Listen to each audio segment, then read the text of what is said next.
Bapak, Ibu, dan saudara-saudara yang dikasihi Tuhan, kembali pada saat ini saya menyapa kita semua dan berharap Bapak, Ibu, dan saudara dalam keadaan sehat dan selalu ada dalam perlindungan Tuhan.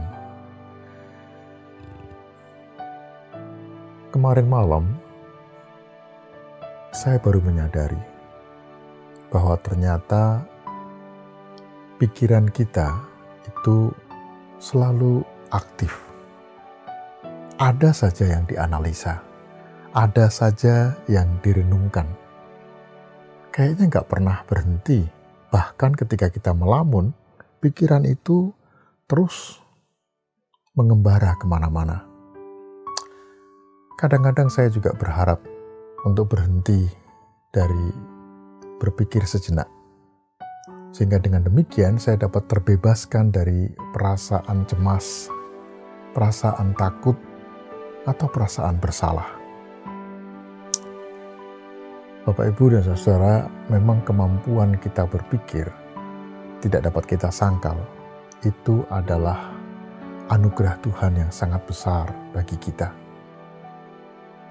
The power of thinking. Tapi sekaligus anugerah pikiran yang Allah berikan ini juga bisa menjadi satu beban yang sangat berat dalam kehidupan kita. Oleh sebab itu, saya merenungkan, mungkinkah seseorang dapat berhenti berpikir? Kayaknya sulit. Tapi menggantikan berpikir yang terus-menerus dengan berdoa terus-menerus, ini menjadi satu alternatif yang menarik. Oleh sebab apa? Ketika saya terus-menerus berpikir, ini saya cuma berdialog dengan diri saya sendiri. Tapi ketika saya berdoa, saya tidak hanya berdialog dengan diri saya, tapi saya berdialog dengan Tuhan.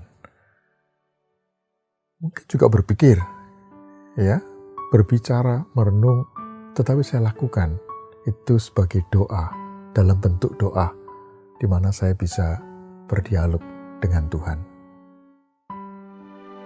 Ketika seseorang berdoa, atau ketika saya berdoa waktu itu, pernah ada yang mengatakan pada saya, "Pak, Bapak kalau berdoa itu berbicara dengan siapa? Bukankah doa itu Bapak sedang berbicara dengan diri Anda sendiri?" Saya sempat merenung. Nampaknya memang seperti itu, saudara. Tapi lalu saya tahu bahwa itu namanya self-talking, berbicara dengan diri sendiri. Dan ini yang sering terjadi, seperti ketika kita berpikir, itu kan kita berbicara dengan diri sendiri. Tetapi ketika saya berdoa, saya tidak berbicara dengan diri saya sendiri. Saya sedang talking with God, sedang berbicara dengan Tuhan. Dan pada saat berbicara dengan Tuhan, berarti saya mengarahkan seluruh pikiran saya kepada Tuhan.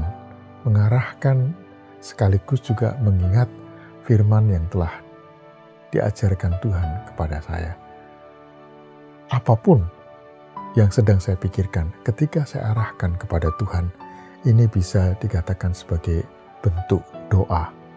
Sama seperti yang dikatakan dalam Yesaya 40 ayat 31, izinkan saya untuk membacanya. Tetapi orang-orang yang menanti-nantikan Tuhan mendapatkan kekuatan yang baru. Mereka seumpama Raja Wali yang naik terbang dengan kekuatan sayapnya. Mereka berlari dan tidak menjadi lesu. Mereka berjalan dan tidak menjadi lelah. Firman Tuhan dalam Yesaya 40 ayat 31.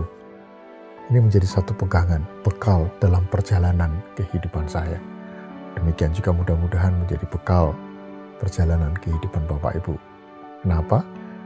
Di dalam firman Tuhan ini mengajarkan kepada kita untuk selalu menanti-nantikan Tuhan, untuk selalu mengarahkan kehidupan kita kepada Tuhan.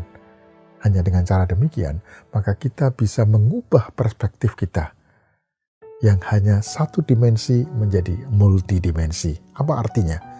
Satu dimensi berarti saya melihat seperti yang orang lain lihat. Tapi multidimensi dengan mata Raja Wali, Dengan helikopter view, saya melihat apa yang tidak dilihat orang lain. Oleh karena apa? Saya berusaha belajar untuk mengimani janji dan ketetapan Tuhan dalam kehidupan ini. Sehingga ketika orang melihat kekhawatiran, firman Tuhan mengajarkan jangan kamu khawatir. Dengan demikian kita bisa tenang dan melihat hal-hal yang baik di dalam kehidupan kita. Kiranya Tuhan memberkati hidup kita semua. Amin.